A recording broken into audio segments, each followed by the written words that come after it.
성경 말씀 누가복음 15장 20절입니다.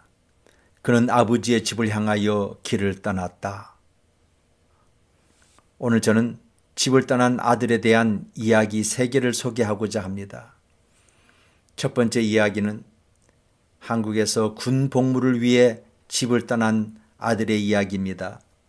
한국 TV 프로그램에 우정의 무대라는 것이 있었습니다. 프로그램의 하이라이트는 단연 엄마가 보고플 때였습니다. 이 순서는 미리 초청되어 베일 뒤에 와 계신 어머니 한 분이 과연 누구의 어머니인지를 목소리를 듣고 가려내는 순서였는데, 이 순서가 되면 그리운 어머니라는 노래가 흘러나옵니다. 엄마가 보고플 때 엄마 사진 꺼내놓고 엄마 얼굴 보고 나면 눈물이 납니다. 어머니, 내 어머니, 사랑하는 내 어머니, 보고도 싶고요, 울고도 싶어요, 그리운 내 어머니. 이 노래에 한참 젖어 들어갈 때 어김없이 사회자 이상용 씨의 멘트가 따라 나옵니다. 그 멘트는 주로 어머니에 대한 이야기입니다. 그때 어머니라는 단어 앞에 군인들의 눈시울이 뜨거워집니다. 그것은 바로 어머니라는 단어의 힘입니다. 어머니는 내리사랑의 대명사입니다. 신달자 씨는 그의 시 사무곡에서 이렇게 표현합니다. 길에서 미열이 나면 하나님하고 부르지만 자다가 신열이 끊으면 어머니, 어머니를 불러요. 두 번째 이야기는 유학을 위해 집을 떠난 아들의 이야기입니다. 어제 카톡을 통해서 받은 글인데 이런 내용입니다. 일제시대에 이흥렬이라는 음악에 남다른 재능이 많은 청년이 있었습니다. 그는 음악 공부를 위해 일본으로 유학을 떠났습니다. 그러나 작곡을 위해 피아노가 있어야 하는 것을 그때 알았습니다. 그래서 어머니께 편지를 썼습니다. 어머니, 피아노가 없으니 음악 공부를 더 이상은 할 수 없어요. 음악에는 피아노가 필수라는 것을 뒤늦게야 알았습니다. 소자는 음악 공부를 이만 접고 귀국하려고 합니다. 한편 어머니는 혼자 몸으로 유학 간 아들 뒷바라지를 하느라 빚만 고스란히 남았습니다. 하지만 어머니는 아들의 편지를 받고 난 다음 날부터 새벽부터 땅거미가 질 때까지 동네 근처부터 원거리 산이란 산을 모조리 뒤져 솔방울을 긁어 모았습니다. 화력이 좋은 솔방울을 팔아 거금 400원을 모아 아들에게 보냈습니다. 1930년대 쌀 한 가마는 13원이었으니 400원은 엄청 큰 돈이었습니다. 이때 솔방울은 불쏘시개로 각 집에서 사용하곤 하였습니다. 아들은 생각을 바꾸어 그 돈으로 피아노를 샀습니다. 그 이흥렬 씨가 제일 처음으로 작곡한 노래가 있습니다.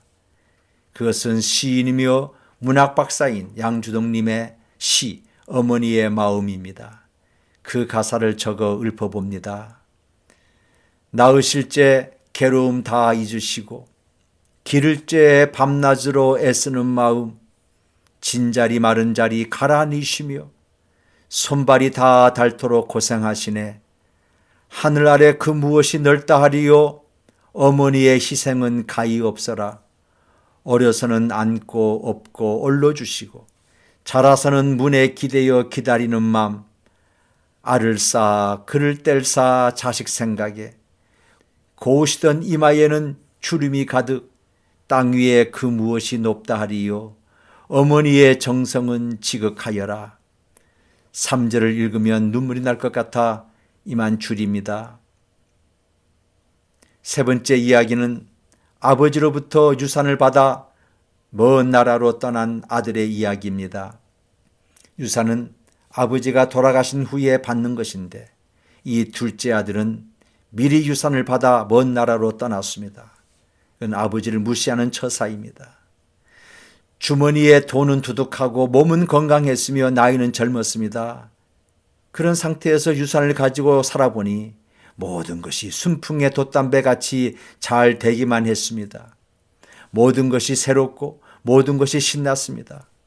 먹고 싶은 것을 마음대로 먹고 유행을 따라 옷을 입고 아름다운 여인들에게 둘러싸였으며 많은 친구들을 사귀어 재미있게 지냈습니다. 대지를 치는 곳이라는 표현을 보아 이방 나라, 즉 하나님 없이 살았다는 해석도 됩니다. 그렇게 살다가 그만 돈이 떨어졌습니다. 그러자 생활은 위축되고 옷은 허름해지고 주변에 있던 사람들은 하나 둘씩 떠나갔습니다. 당장 먹거리가 문제로 와닿았습니다. 성경은 그 상황을 줄여 죽는구나라고 표현하고 있습니다. 먹을 것이 없게 되자 이 둘째 아들은 돼지가 먹는 지엄 열매로 배를 채웠습니다. 그 순간 이 아들은 자신을 돌아보게 됩니다. 부모를 떠난 타향에서의 고독과 서러움이 왈칵 다가왔습니다. 그때의 정신이 번쩍 들어 생각에 잠깁니다. 그것은 고향 생각이었습니다. 아버지의 집에 대한 생각이었습니다. 이때까지는 아버지의 집을 생각해 보지는 못했었습니다. 아버지의 집을 생각하기에는 세상이 너무나 재미있고 시간이 너무나 없었습니다. 이제 상황은 먹을 것이 없어 줄여 죽는 상황에 이르렀습니다. 이런 상황에 이르게 되자 비로소 자기를 낳은 어머니, 아버지를 생각하게 되었습니다.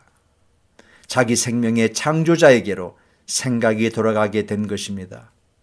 이 아들은 비로소 자신의 현재 위치를 보게 된 것입니다. 그리고 나서 결심을 한 것이 아버지 집에서 살아야겠다. 그것도 아들의 신분이 아닌 종의 신분이라도 좋으니 아버지의 집에서 살아야겠다는 것이었습니다. 이래서 이 집 나간 둘째 아들은 아버지의 집을 향하여 길을 떠났습니다. 아버지의 집을 향하여 떠나는 것, 아버지의 집을 향하여 발길을 돌리는 것, 이것이 이 둘째 아들의 회심입니다. 마음을 돌이키는 것이 회심입니다. 아버지의 집을 향하여 걸어가는 그 걸음을 하나님의 아버지, 하나님의 그 아버지를 향하여 걸어가는 그 걸음을 우리는 신앙생활이라고 말합니다. 오늘도 많은 사람들이 집을 떠난 둘째 아들처럼 방랑하고 있습니다. 우리의 시간은 영원하지 않습니다. 제한된 생애를 살아갑니다.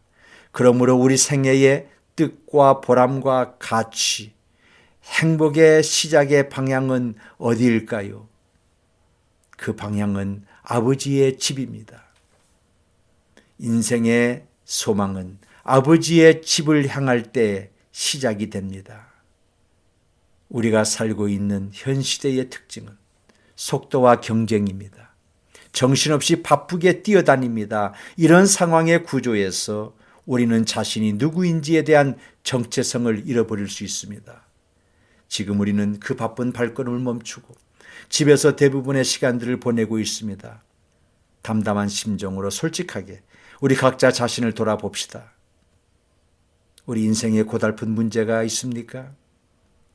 그렇다면 그때마다 아버지의 집으로 발걸음을 옮겨야 합니다. 아버지의 집으로 나의 방향을 돌이키는 것이 신앙생활입니다. 신앙생활을 잘 하여서 행복이, 소망이 이루어지는 역사를 맛보시는 저와 여러분 되시기를 축원합니다.